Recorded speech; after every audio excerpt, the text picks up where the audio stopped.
So the next panel is on sustainability. It's going to be moderated by Afia Salam, who is a really well-known environmental journalist in Pakistan, and she's been working in the field of climate change for a while. She also started off as a cricket journalist, which I think is so cool. Afia, would you please join me on stage? Afia will be moderating and speaking to Mohammad Hadi, who is the co-founder and CEO of EZ Bike, one of Pakistan's leading electric vehicle startups, and it has a lot of fans. Hasan Anwer, an experienced carbon offsetting professional and program director.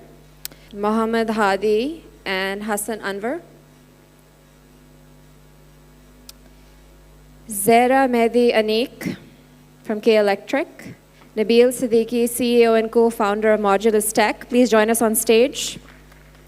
And Faraz Khan, founder of Seed Ventures.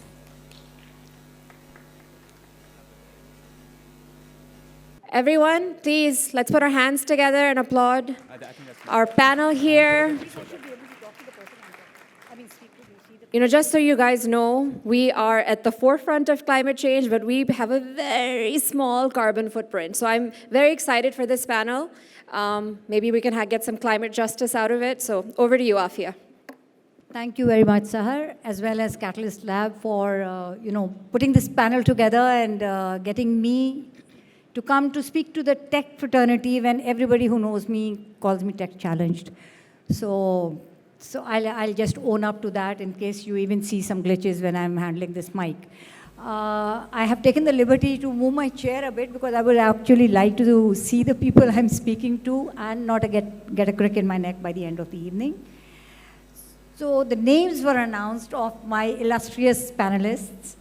And the agreement that we made before entering this room was that I will not speak of their very, very, illustrious achievements, and I will allow them to introduce themselves and the work they do so that we can quickly, get past that and dive into the subject.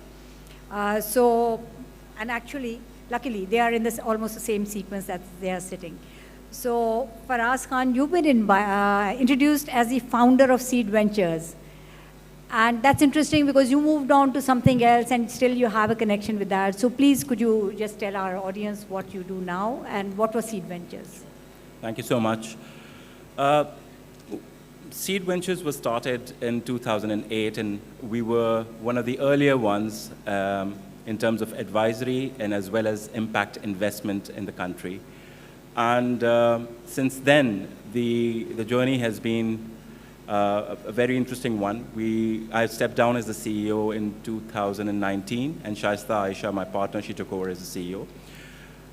One of the reasons we actually got into the impact and sustainability space because there was a personal inclination, but that personal inclination was transformed into institutional ethos earlier in the day. Today, where we are sitting, any startup that is not focusing on sustainability, any startup that is not focusing on integrating ESG elements from the outset, they will have a very, very tough time. And that is not from the investor's perspective only. It is from the shareholders' perspective, from the stakeholders' perspective, from the regulators' perspective. And I'm really, really glad we are having this conversation, and we have got, the panel actually understands the space very, very well. So anyone who's listening and wants to raise capital in times to come, sustainability, ESG are absolutely, it's not a choice anymore, to be honest. So whether you're developing a pitch deck, whether you're developing a product proposition or a product within an umbrella, just focus on the ESG side of it. Thank you very much. Thank you. And so you never stop learning. And as Zehra just educated me about what exactly ESG is, for those who don't know, it is environment, social, and governance. And sustainability, of course, is the add-on. So this is something that, other than the players that you mentioned, I do hope that we do get to that stage where even the consumers are as clued in to the necessity of, their services and their production sector focusing on these things. So thank you for that. So Hasan, you are the director of Pakistan Environment Trust. And that is something new in the kind of dispensation that we have seen within the environmental fraternity. So what exactly does this do? And could you please tell us your area of work? Okay. Thank you, Afia. I mean, I would just sort of like to echo what Faraz was saying in terms of how it's becoming critical, not just as a CSR activity or something you do as an ancillary activity, but it has to be a core business operation, not only to be able to adapt your business to sort of the resilience and the climate risks, but also to be able to sort of raise capital now.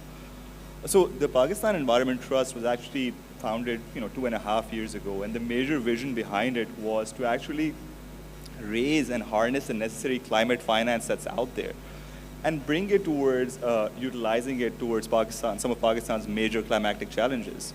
So that was the core focus of the organization, and what we've been able to achieve since then is, we've focused on two key areas.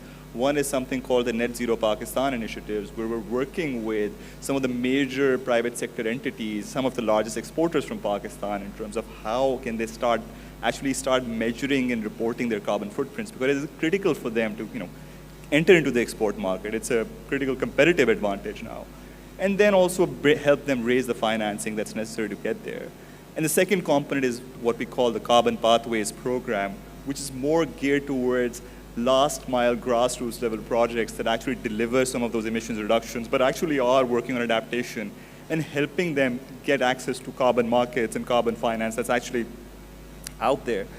And something that sort of really draws me to this is that, prior to this organization that I joined, I worked for about 4.5 years trying to run an agricultural waste to energy startup, collecting agricultural waste from farmers in southern and central Punjab. And I mean, I struggled primarily because of a lack of capital that was allocated to that area. And so I kind of knew where some of the pain points were for organizations trying to address climate change, but also trying to sort of work towards greening some of our footprint. So, I mean, really looking forward to this discussion because we've got a lot of practitioners here, people like Hadi and Nabeel, who are actually working on initiatives that are potentially going to help us sort of reduce emissions in Pakistan. So, thank you. Thank you very much. And as according to the introduction, Mohammad Hadi is a co-founder and CEO of Easy Bikes. How many of you are from Islamabad who have used Easy Bike? There you go. So you have your customers here as well, some people who already know you. And this, of course, is an initiative, a necessary initiative, a needed initiative, an initiative that is in keeping with the needs of the time. And I will let him speak about how he got interested in it, what are the hurdles, and what are the challenges you face before you put it on ground. Because here we've spoken of investors now looking at initiatives like yours and looking to support, as well as Hasan was saying that there is funding available for startups who address these, the climate issues and the environment sustainability issues. So how did you put it up, get it off the ground? Yeah, thank you so much for that, and it's a pleasure to be here on this panel. I think what we're talking about today it's a national emergency and it's a global emergency. And figuring out capital formation and how to build use cases that can solve for environmental problems within emerging markets is the need of the hour. Those are the places, as we've seen with the recent floods, that are the biggest affectees of climate change, and they're also the places where there's still an ability to sort of build the economies with green thinking in mind, if you will. So I'm the co-founder and CEO of a company called Easy Bike, which is an electric vehicle startup. For a couple of years, we've been operating a scooter sharing service in Islamabad. It's the first electric scooter sharing service in the country. And now we're actually very excited because we're going to start selling our electric scooters as well based on popular demand. Our mission is to leverage the advances in electric vehicle technology, sharing technology, and Internet of Things to provide Pakistani consumers and businesses with the most affordable, the most convenient and the most environmentally friendly mode of transportation available in the market. Because of these advances in technology, there's just this massive opportunity to solve what is a very real problem for every day for Pakistanis, and that is mobility. And I would say that what's very, very important to us, and I think this really should permeate the thinking of every startup and everyone within the ecosystem, is you can't be an island.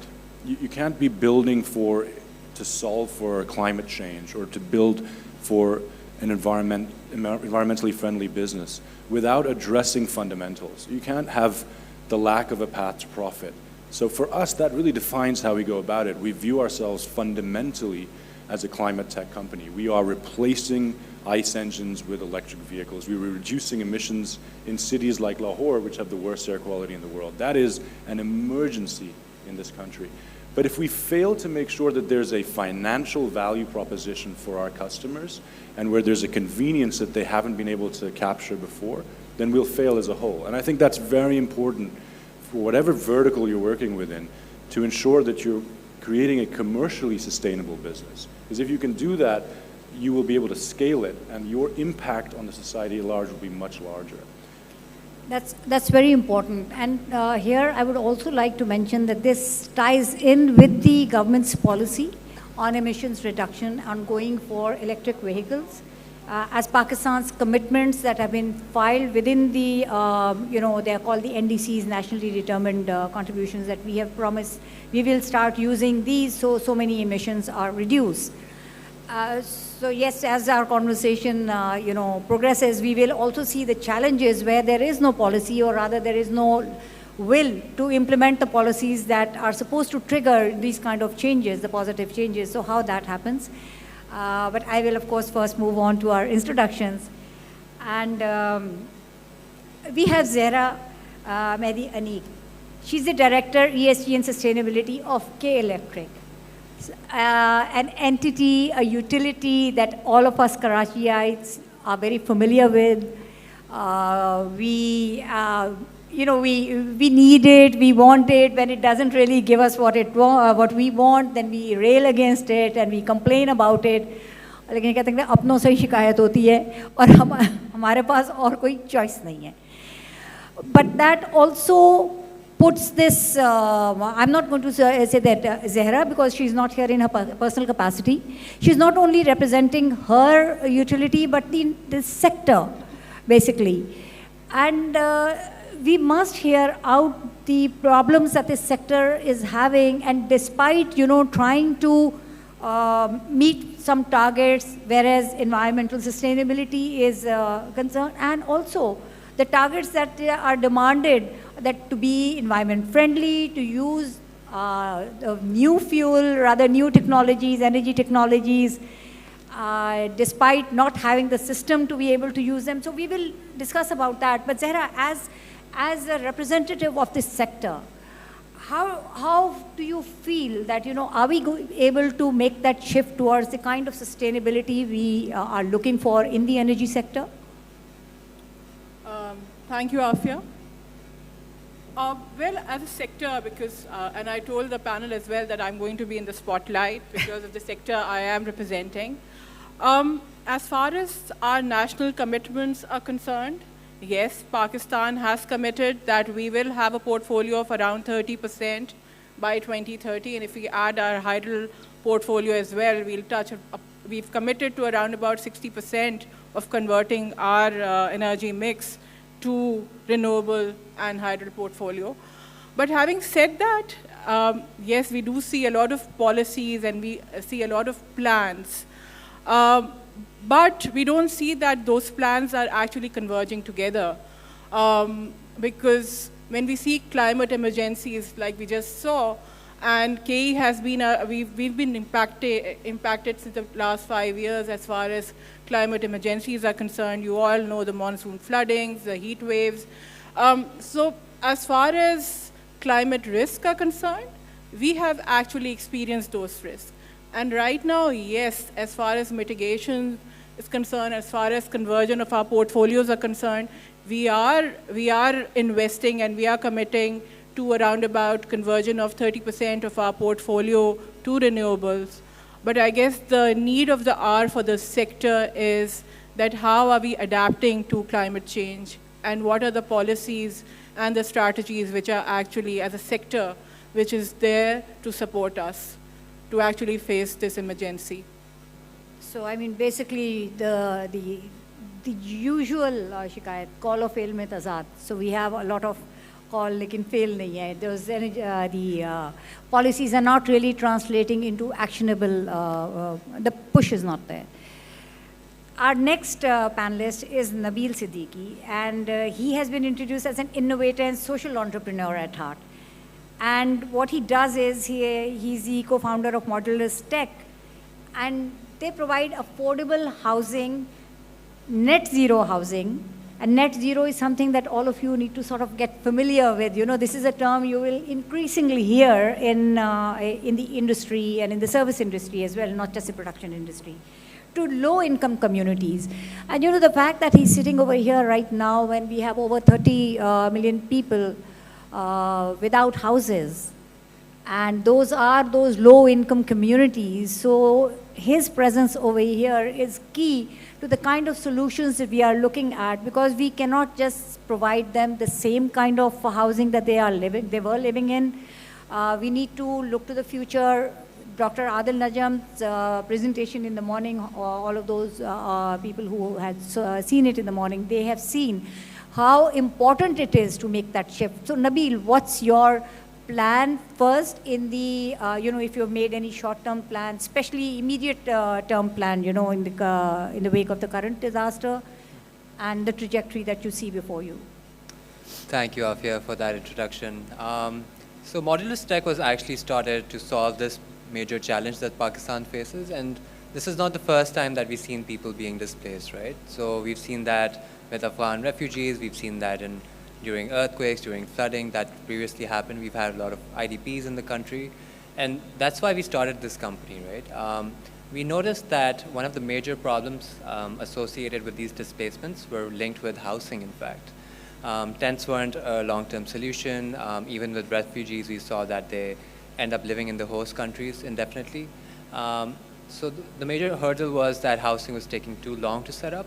Also, it was very, very costly and not sustainable at all. And given that 39% of global emissions come from, 39% of energy-related carbon emissions come from housing and buildings that we live in, it was essential that if we're working at this scale, we make something very, very sustainable. So Katalyst Tech is effectively making housing that can be delivered in 10% of the time of conventional homes at a much lower cost, with having 90% lower embodied carbon in the materials themselves. And the communities that we're building now in Pakistan are net zero energy. Thank you. So you can see the diversity of the solution providers we have sitting here at the stage right now, and they are addressing so many different sectors. And of course, the two people over here are the people who can actually support the sectors financially, looking at solutions. So in the context of, again, you know, I know Zehra has very kindly referenced Dr. Adil Najam's presentation, and she said that we are sort of closing the loop right now with this panel on sustainability. And this is something that is happening increasingly at different forums for the past 2 months in the wake of the floods. And this is very unfortunate, because the environment and climate change fraternity has been, you know, shouting itself hoarse, not only warning about these things that will happen, the impact and our state of unpreparedness. And now this unfortunate event, for lack of any better word, has now made everybody focus. And I do tell my friends from the media as well, who keep calling and saying, you know, some quote over there, so some thought over there, and I say, okay, this is the new truck ki batti. So this new truck ki batti has to be followed. We can't leave that truck midway, because we have to see it through, and that can only be seen through if we focus on only one thing, because that is the only one thing that matters to us, and that is adaptation. So a very nicely put together question as an opening question that was shared with me by the Katalyst team was, will green be the new blueprint of success? So I think it encapsulates this entire conversation, how it should head, and it lays down the path. Because is there a choice? Is there a choice not being green? That is the main question. Yes, we will get to the question of how do we become green? Do we have the resources? Do we have the technology? Do we have the know-how, the wherewithal? But right now, do you really think that this new conversation, that this new truck ki batti will lead us to a destination where we become a green society? So I will let you have the first go, Faraz. आपने दो बातें कही, कौल व अमल में तजाद और truck की बत्ती। बात यह है कि कौल व अमल में तजाद का वक्त नहीं बचा अब, और ये वो ट्रक की बत्ती है कि अगर ये ट्रक नहीं पकड़ा तो फिर whatever industry you're in agri, you're in financial services, you're in energy, you're an innovator, you're a disruptor, we all will suffer. Abhi, all these climate-induced disasters, Pakistan is, I think, contributor of GHG gases 0.5%, 0.8%, not more than that. And we have suffered, just in this one disaster, immensely. 30 million people are out of livelihoods and homes. And iska effect, do you think that khali unhi areas pe South Punjab mein, Sindh mein, Balochistan mein hua hai? No. The food security situation that we all are going to face, the health situation, the urban migration situation, it'll have a trickle-down effect of a nature that you and I mean, would be scared to think of. So aap apne kisi startup ke saath baithe हुए हैं, think how you can contribute in reducing the future impacts of these climate-induced disasters. And I cannot tell you how serious it is. Please look into it in your own sectors. Yes, you have to see your own ecosystem, whatever products and services that you are actually building up. But think about the space that you're living in, whether it's in Punjab, whether it's Sindh, Balochistan, wherever you are. The regulators, the investors, the consumers, the stakeholders, each and every one would demand it as a startup, and you won't be able to survive if you don't become part of the solution in whatever capacity that you want. ये जो jargonism होती है, ESGs and the SDGs, and ये इनके पीछे एक ethos है. Forget about the jargonism right now. Forget about कि यार ये frameworks क्या होते हैं. It's all very basic common sense जो कि आप जिस cultural background से आए हैं, जिस religious background से आए हैं, उसके fundamentals चूँकि हमने deploy नहीं किए हैं over centuries, hence we are facing the consequences. It's as simple as anything. So just look back at your pitch deck, look back at the intrinsic values of your companies, and rebuild the ethos of green, and green will be the new blue at the end of it. Very well said. और जो आपने ये बात की कि ये तमाम stake holders, academia अब इस लफ्ज़, एक तो जार्गन्स की बात की है ना, SDGs is not really a jargon, but yes, it's being used as a jargon. But when he's talking, so I'm not a tech person, but I do have an idea what a pitch deck is. If you do not embed intersectionality within that, and intersectionality is the, so there is this, you know, like concentric circles जो होते हैं, कि आपकी एक core आपकी जो ecosystem है वो है, लेकिन उसके साथ किसका interaction होगा? Like he said, we in Karachi, yes, we had urban flooding, we are over it. Other than South Punjab, the rest of Punjab is fine. Sindh is not fine, of course. Most of Sindh is not fine. I've been there, I've seen, and it's not going to be fine for a very long time. And just one thing he alluded to, food insecurity. We didn't, so we've lost the crop, which, you know, the last Kharif, no, Kharif is something we can't even sow. The standing crop we lost. There's still water standing in places, most places. From the places it has either drained or sort of evaporated, the soil is still full of moisture. So you can't plant kharif. So there goes your food crop. We also can't plant cotton, and our previous cotton crop has been destroyed. So you can't sell cotton and buy food. So this is something that impacts each and every one of you. In a few days, the impact which hasn't yet come, which Ferial Salahuddin, I don't know if she's still here, she said the impact is not yet coming also because the data is not yet there.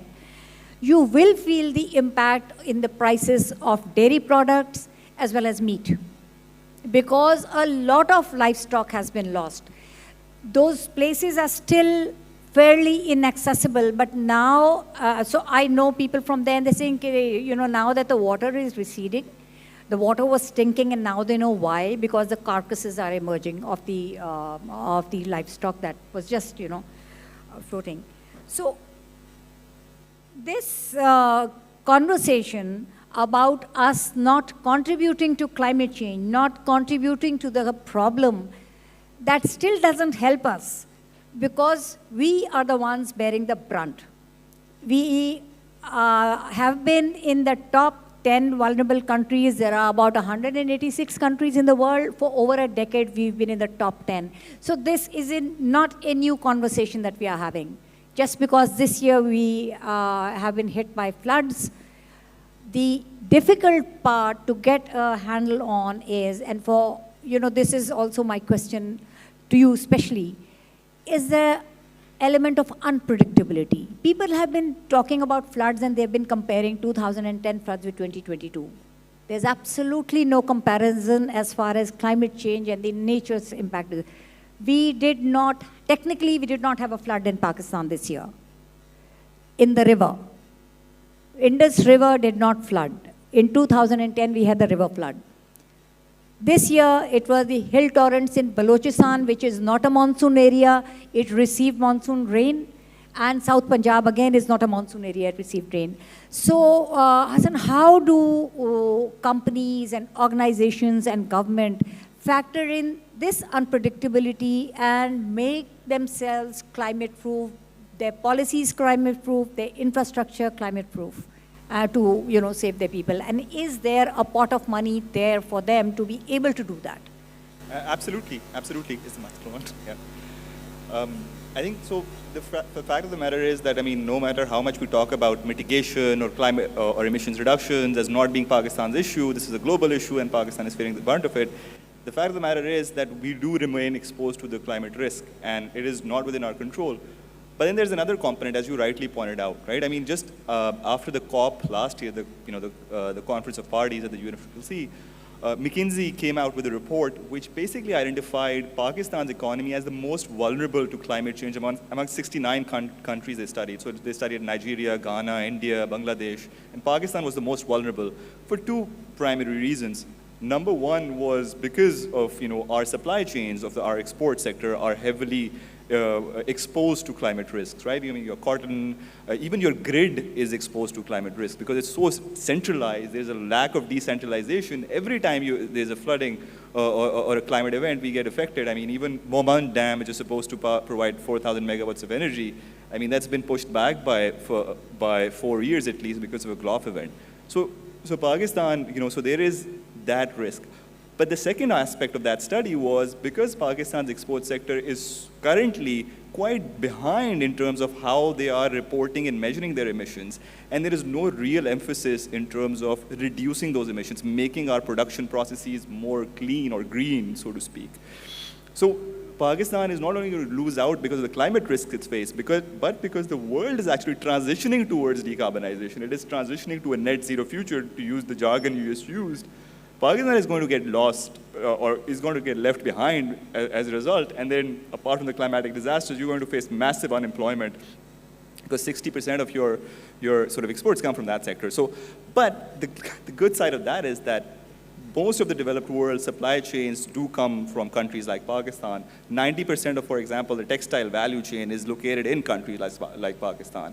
And because this is a transition that's going to happen, there's more than $6 to $7 trillion that are going to be spent annually on transitioning, or are going to be spent on adapting supply chains in countries like Pakistan. So there is money out there.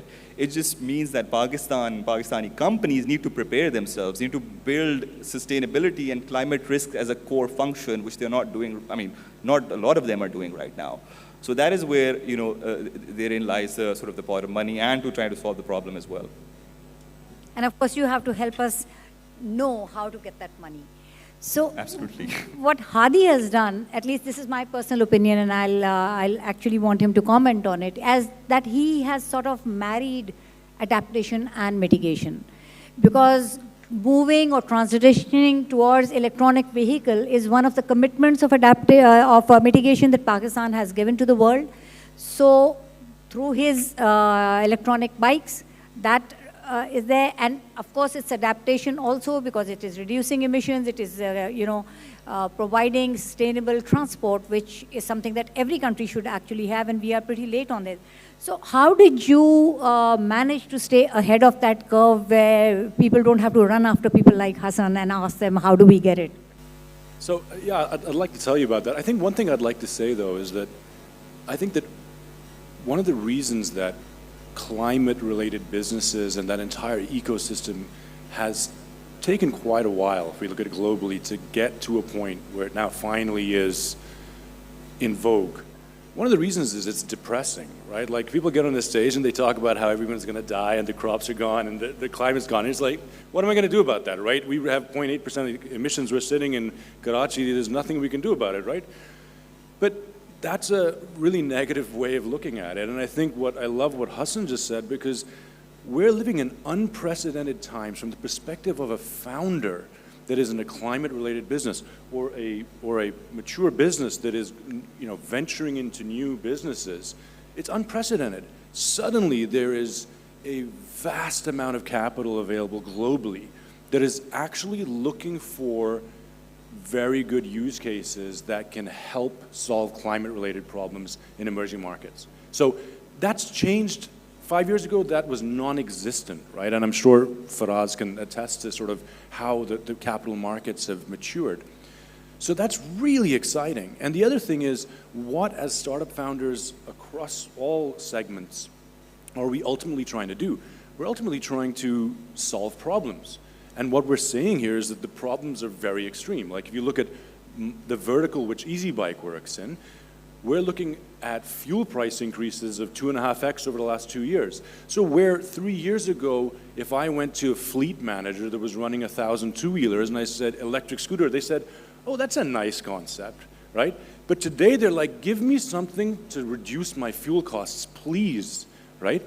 And that is a massive opportunity for a company like EasyBike. We can sell them a scooter 25% cheaper than a CD70 with 50% the operating costs. So now I have a value proposition because of the need of the hour. And that's applicable to agriculture, to food security, to whatever vertical you're operating in. Now there's a real need to solve, which is what you want as a startup founder. And there's capital that will follow you.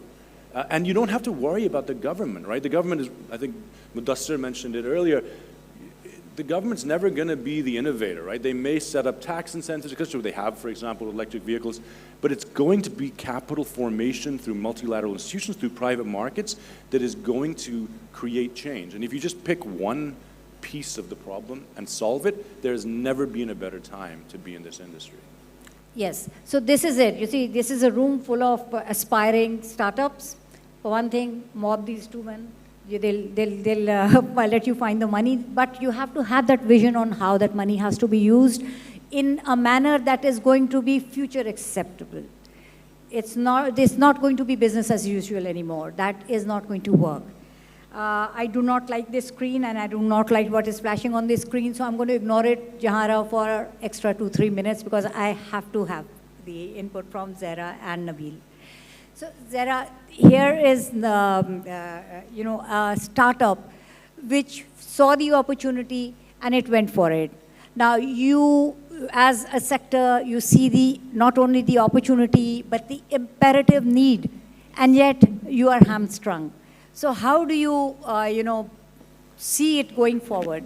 Basically, K Electric, and because we are one of the leading organizations in the sector, we are trying to create these examples For example, we are the first one to open up EV stations in Karachi in collaboration with Share. We already have 2, and a few others are in the pipeline as well.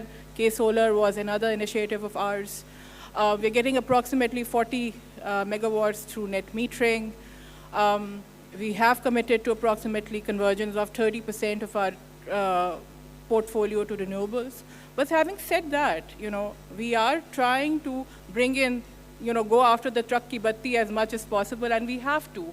There is no other way, because it has anything and everything now has to be aligned with your climate goals, smaller or bigger. For example, इस महीने से आपका जो bill आएगा वो आधे size का आएगा, just because we want to, paper का इम्पैक्ट ख़त्म करना है, हम डिजिटल बिल्स की तरफ जा रहे हैं. सो छोटे छोटे कदम ज़रूर हैं. इसी बात पे तालियां हो जाएं, कम से कम के इलेक्ट्रिक को हम बहुत बुरा भला कहते हैं. सो अब एटलीस्ट जो बिल पे नंबर आएगा वो छोटा होके आएगा आपके पास.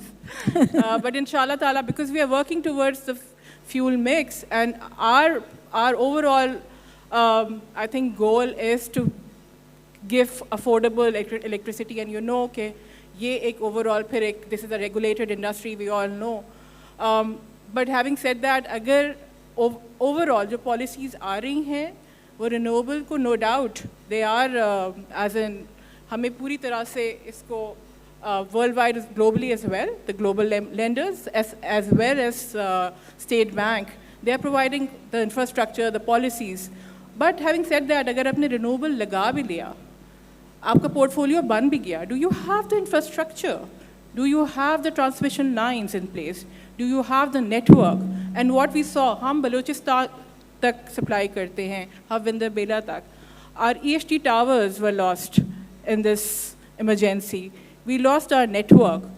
So mitigation के साथ साथ adaptation को हमें ज़रूर balance करना है, and I think the world and globally as well, they need to understand that our transition will be amalgamation of both of these strategies. It has to be a balance of mitigation and overall policies accordingly. Thank you. And I know we do have run out of time, but Nabeel, you are providing solutions for low-income, housing. But what is the social acceptability? Because it's very, very change for people to bite, any new solution. So is that a challenge? And is that, this is also something that all of us have to work together. Please. With our experience in Pakistan, there's a certain lack of awareness, especially when it comes to climate change. People don't really understand what are the impacts. And when we go towards selling towards customer, and I'm sure Hadi, you face that as well, is that people care more about the cost or the time it takes or other features rather than the social and environmental impacts of the technology. So what we've done at Modulus is that we made sustainability the logical choice, and we do that by having a lower pricing and better features in comparison with conventional technologies. And that's what has helped us promote sustainability in Pakistan. So we've saved over 9,000 tons of CO2 emissions so far. And now we're looking to expand that to a global audience. So I think for Pakistan, the key ingredient would be to make it the more logical choice. And the fact is that climate change is not a problem that we can solve on our own. The entire world needs to work together on that. So if Pakistan could focus on one thing, it should be climate resilient, not just being carbon neutral, but also being carbon smart and climate resilient infrastructure to help us get through this challenge. Thank you very much. And that may be jargon, but those are the words you will see emblazoned at the back of that truck. जिसकी बत्ती को हम सब ने follow करना है. Thank you to my wonderful panelists. Adil Najam started a conversation. This is a conversation that all of you need to be part of now, because that's the way the future will lead us. Thank you, Katalyst.